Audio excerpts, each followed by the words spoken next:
Good morning. You're watching a home broadcast of Business World Live. I'm Jes Delos Santos. It's 10 a.m. this Thursday in Manila, and let's go straight to our top story. The government's infrastructure spending fell in July amid a slowdown in construction work due to the pandemic and inclement weather in some areas. Data from the budget department showed expenses for infrastructure and other capital outlays fell 30% to 52.3 billion pesos from 75 billion pesos a year ago. This was also lower than the 62.8 billion pesos in June. The DBM noted that disbursements to the DPWH were lower year on year as projects gradually restarted amid health protocols. Lockdown in Metro Manila and nearby provinces was eased in June, but protocols are still in place to curb the spread of the virus. Spending is likely to pick up in August following the disbursement of 38 billion pesos worth of funds to the DPWH. Recall that economic managers are banking an infrastructure boost to help the economy recover faster. President Duterte, sitting as chair of the NEDA board, has earlier approved the revised list of 104 flagship projects under the Build program. The list includes 12 projects seen as crucial to post-COVID-19 recovery. UANP senior economist Jes Delos says infrastructure spending is a key aspect to growth, noting its multiplier effect on output, employment, and household income. Now,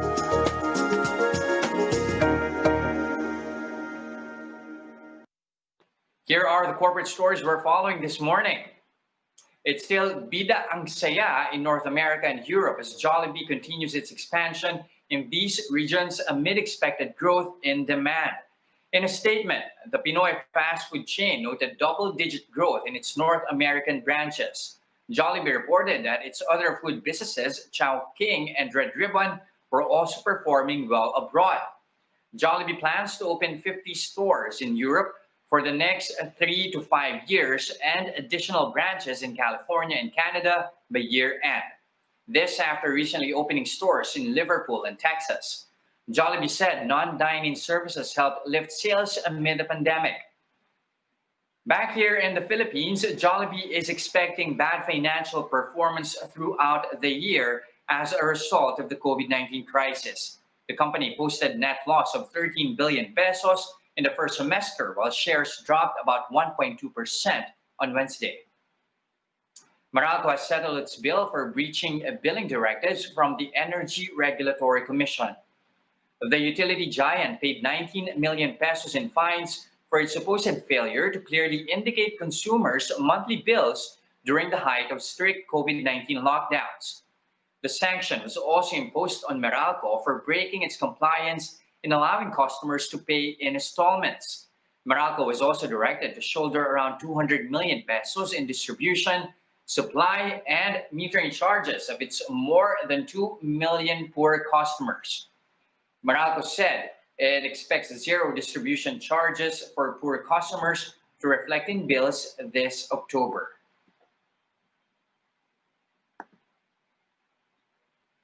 Meralco's penalty stemmed from bill shocks reported in May when the power distributor started delivering bills based on estimates. Power providers have now been ordered to charge households based on actual electricity usage during the months under lockdown.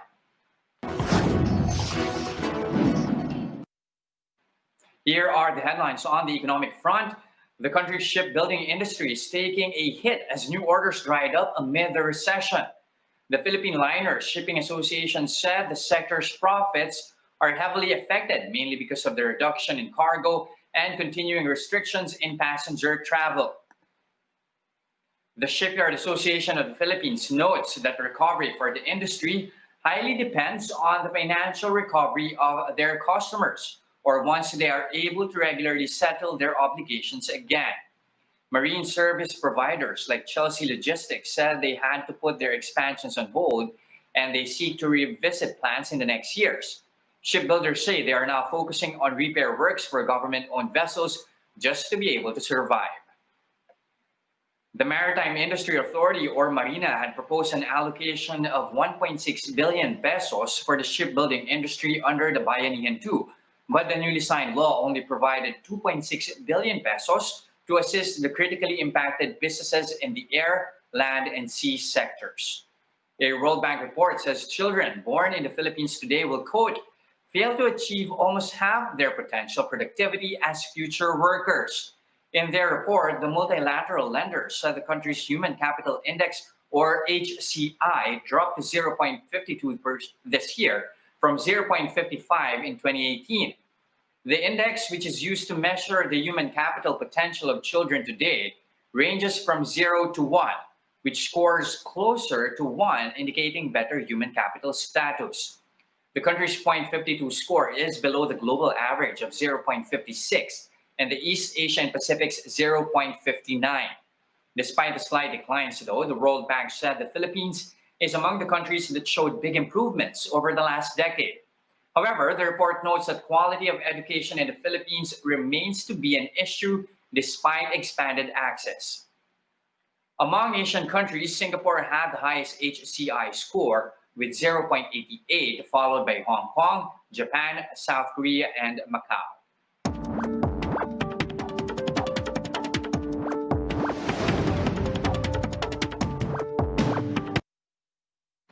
Less than a month away to the official opening of distance learning under the new normal, critics are still calling for an academic freeze, but with classes likely to start just the same, how can educators ensure academic integrity in the face of online learning? Now, to talk about that, we have from Jakarta, Jack Branzel. He is Turnitin's head of business partnerships for Southeast Asia. Good morning, Jack. Great to have you here with us on the show. Thank you very much. Pleased to be here. All right, Jack, we can't go through this interview without discussing calls for an academic freeze. What's Turnitin's take on this matter? Yeah, so I believe really thorough analysis should be done on this matter. So, for instance, I've seen recent data from the World Bank that says there'd be significant earning loss for people who are held back. And furthermore, to that point, I believe that there needs to be a really thorough evaluation of distance methods because right around the world, over history, distance learning has been in place and we know that it works if it's implemented correctly by the right standards. Mm-hmm. But then again, that raises a question, how exactly can you implement distance learning correctly? Now, especially in the Philippines setting, would pursuing education now be equitable? I mean, how should institutions balance the need to go through with the school year amid the pandemic while ensuring that there's going to be little digital divide as possible? Of course. So it's a fair concern, but within distance education, a fair education journey can exist. The first thing that Filipino educators should be focusing on is syllabus design. And what they should be doing is instilling integrity into that syllabus, ensuring that the assessment can be done only by the student. Second to that, I believe it's a greater time to introduce the concept of citizens of integrity. How do we get students to become citizens of integrity? And what do I mean by that? I mean students who can review the literature, citate, make their own opinion and put that into a document. And what I believe is that technology can help with that. Of course, we have plagiarism prevention solutions like Turnitin, but also learning management systems. So I believe combined with technology and good syllabus design, Philippines can certainly thrive during the COVID situation. Now, Turnitin, like what you've been saying here, Turnitin is in the business of originality checking. Now, how is a total shift to online learning going to change the game when it comes to ensuring academic integrity? Yeah, exactly. So right around the world, people are facing this problem because of the obvious reason that students are no longer in the classroom. So I think the first thing comes back to, like I said before, is syllabus design. But what our systems will do, if implemented correctly, is that the students can use that tool to highlight any potential sort of academic integrity challenges, and then they can take corrective actions. But further to that, the instructors can use technology to actually have conversations with students and they might see things like they might say, hey, you didn't cite this correctly, let's make a change. Maybe you can paraphrase a little bit better. And all this can be done in an online setting. And I believe it will help students. And we've done that now in a classroom different classroom setting. And I believe what I've seen over the last 5 years is that Filipino institutes are ready to take up the challenge. Now, I mean, I think we can all agree on that front. There is a need to at least update the system, or at least to come up with a system that would adjust to the current scenario while at least maintaining academic integrity. But still, that poses question when it comes to technicalities here, when it comes to infrastructure. Is a country in a way well equipped with the proper system and networks in place to actually put in place a system that would ensure academic integrity? Of course. So I believe that technology is only the enabler. So if we bring it back to that curriculum or that concept of citizens of integrity, and everyone makes a contribution to this idea that we need to develop students as a whole, okay? So what that means is teaching them how to cite, teaching them how to review information, time management, and obviously referencing skills.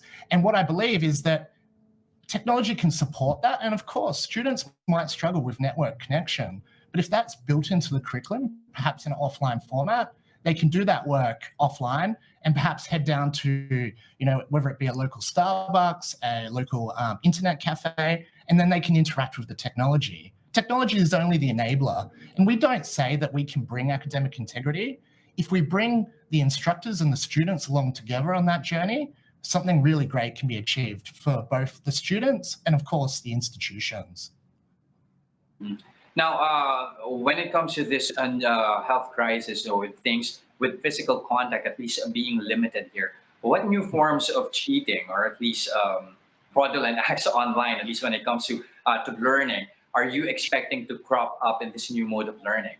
Yeah, so what I believe is it comes back to skill set challenges. Often students might accidentally, take something that sounds good and they might not cite, and that might lead to an accidental cheating. So if we bring it back to education, we can prevent that cheating, okay? So again, if someone was to use a plagiarism prevention solution like ours, what would happen is it would highlight a match, and then hopefully the instructor can have that conversation with the student. But globally, around the world, what we are seeing is probably the rise of contract cheating. And that's what's included in our new, contract cheating is where a student pays someone else to actually write the paper for them. And our new product, Originality, has the capability to highlight when perhaps the student might not be the person who typed that paper. Now, what tools and measures should be in place to ensure that students are being assessed fairly, and at the same time, platforms that will aid educators in checking their students' work? Yeah, exactly. So again, bring it back to the curriculum, but I believe firstly, we need a good grading and assessment platform, okay? We have some called GradeMark and Feedback Studio, which allows to deliver formative feedback back to the students, but also any sort of LMS system that would be able to help deliver feedback, interaction between the instructor and the student. But yeah, grading, feedback, and of course, a integrity system.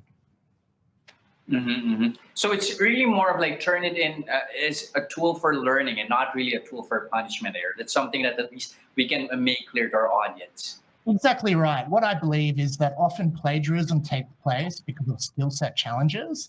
And what I feel proud to do in my role is that we help institutes develop students into the future, and we make a meaningful contribution so that, when you go down to the hospital, your Filipino nurse earned that degree in a fair way. The bridge that you go across was done by an engineer who didn't plagiarize his way through. And we're developing citizens of the future, citizens with integrity. And I think that's a really, meaningful thing that we should be aiming for during this time. Activity remains an issue. How can institutions leverage on tech in helping students adapt to the new normal? Yeah, so I believe, it is a challenge, okay? So maybe some of the instructors might not be as technology savvy as they might be, but I believe to start somewhere, okay? And I think it comes back to that point. How do we achieve fair assessment in the new normal? So to me, I believe it's focusing on good assessment design and ensuring that students earn those grades in a fair and transparent manner. And to do that, you will need integrated solutions to prevent anything nasty happening. All right, thank you very much for speaking to us this morning. Thank you, Jack Branzel, Head of Business Partnerships for Southeast Asia over at Turnitin. Thank you, sir. Thank you so much. Bye-bye now.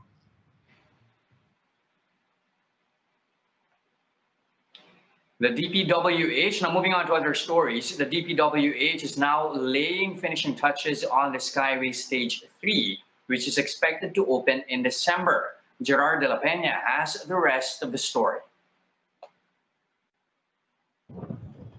The Metro Manila Skyway Stage 3 project is almost finished 3 months before its December deadline.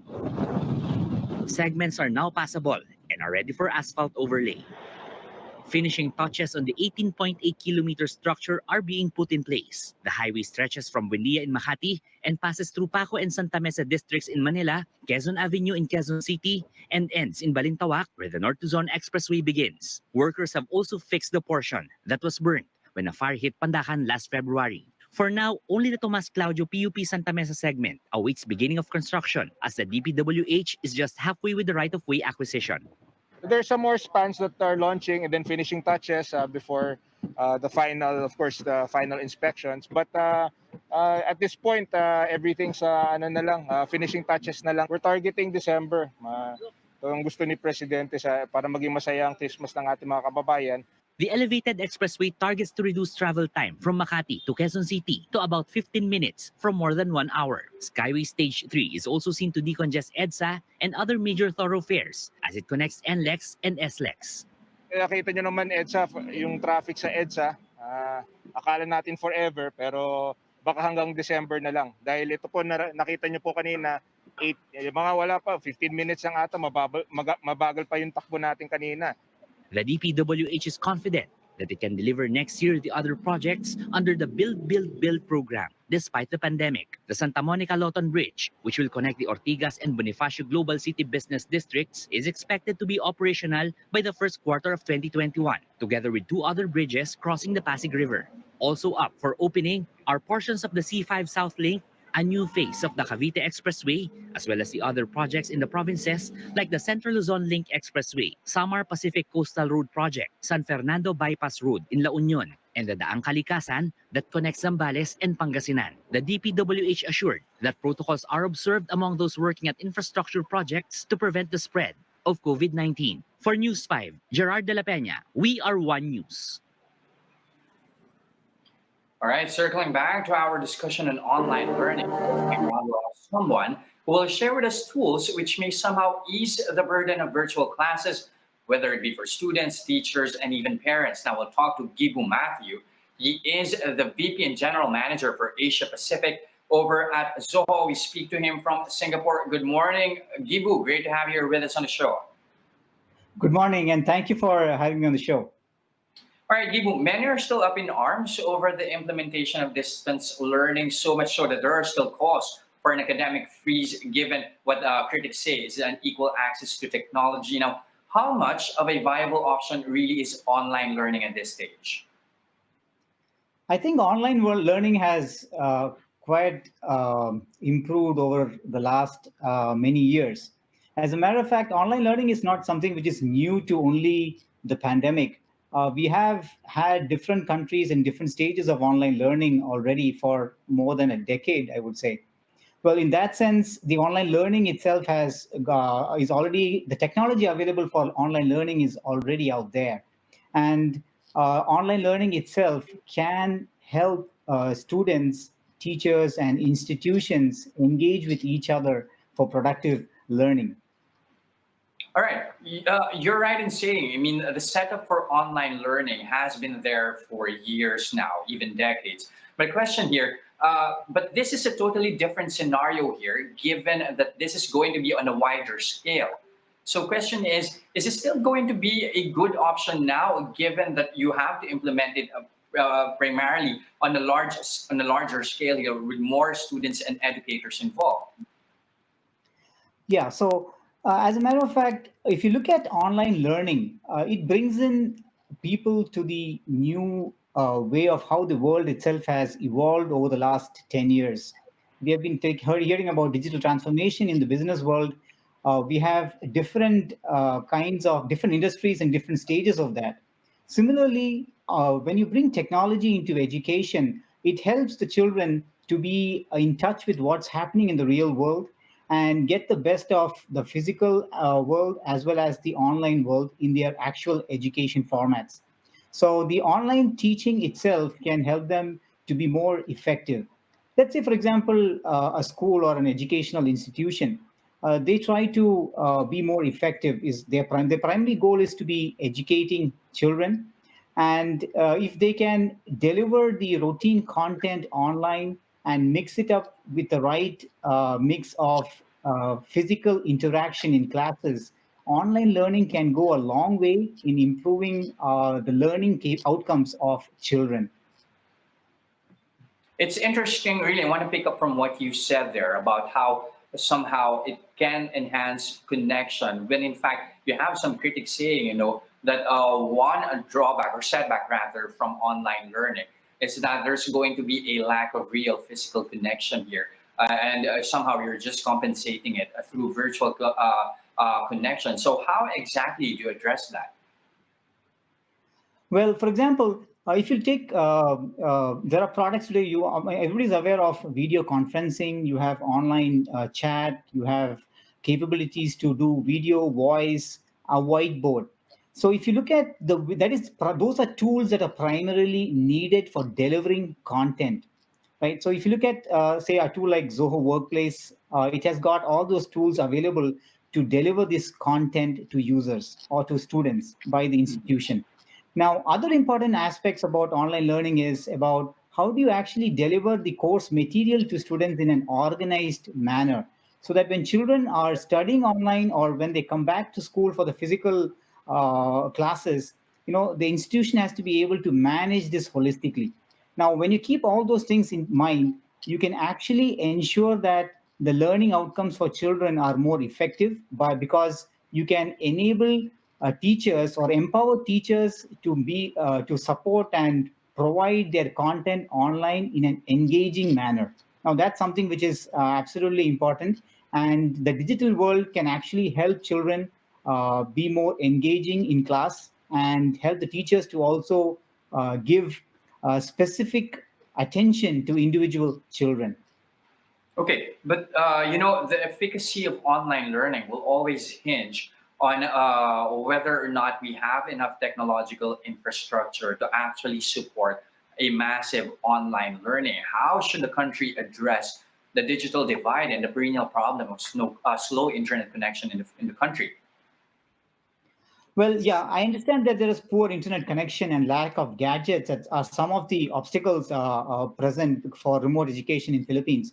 But to address this, I would say each community typically comes back with their own unique solutions. Like, for example, TV or radio could be used as a mechanism to share content to children. Because TV is quite available and the technology is already there for quite a long time. That's a great way to communicate to the end audience. Now, that is one thing. Similarly, printed material has been used as a mechanism to deliver or do home-based learning as an intermediate step, because some places are so remote that they have no other mechanisms to be reached. So there are different mechanisms, and each community would have to be thinking about their own local solutions for such a problem. And when I talk about local communities, it may be based on whether you are in a city or in a town or a village. Based on the connectivity options that are available, different mechanisms can be used to deliver relevant content to the children. All right, Gibu, when talking about online learning, so much of the focus has been on students and the educators. But at the same time, we also have to consider here the parents. Not all of them are tech savvy. So what tools can parents and students alike take advantage of to cope with the challenges of distance learning? Well, okay, the first thing is, the best way to overcome technology is not to give up. If you look at it, it's all about discovery. It's not about invention. So whatever you need to do is actually right there in front of you in that 15-inch or 14-inch screen or 10-inch screen. So that means it's about discovering how to get that thing done. Well, so the first thing is to not give up as a parent or as a teacher trying to figure out how to use these tools. Keep in mind that the thing is right there in front of you and you can actually overcome that. Secondly, if you look at the current world, right? So a lot of people during the pandemic have started cooking, right? So cooking new dishes. And they do all that without even knowing how to do it in the past. They did it by going through videos online and doing all sorts of things that they never knew how to do. And I'm sure that there's a lot of educational content that can actually help you to overcome using specific tools when it comes to engaging with your children or as a teacher. And thirdly, I would say I strongly believe children are really good at this technology, and probably you just have to leave it to your children to figure it out because they're the ones who are more creative. They're the ones who learn things really fast, and they'll probably figure it out for you too. Now, when it comes to educators, you like what you mentioned earlier, there are tools available. Now, what can educators make use of to actually ensure that virtual classes are really effective and productive, especially when you're dealing with home learning here? You're talking about short attention span for students. Yeah, so as an institution, I would say you should look at it holistically. So you got to look at all aspects of communication because if you look at from an educational institution point of view, there is communication of teachers with children, obviously, teachers communicating with parents about updates about what's happening in class. Teachers have to communicate with their management, right? The school class, the section coordinators or class coordinators, and then there is communication with other management like principals and the headmaster. Well, all these are actually important even when it's home-based learning because the educational institutions' best practices have to sync down with all the teachers, and the teachers also have to be kept in sync. So an educational institution should look at all these aspects when they look at the right tools. And all these things should be cohesive, all of these things should be integrated, and the collaboration capabilities must be there so that it is seamless for the teachers, students, and parents to coexist in the same digital ecosystem. All that is absolutely important when an educational institution is looking out for the right tools to deliver content to children. All right, definitely collaboration is key to make sure that digital learning becomes effective, not just for the students, but also for the parents and the educators. Thank you very much for your time this morning, Gibu Mathew, Vice President and General Manager for Asia Pacific over at Zoho. Thank you, sir. Thank you very much, Jesso. And that's a first look into the business day this Thursday, September 17, 2020. Catch us again tomorrow at 10 a.m. I'm Jes Delos Santos. We are One News.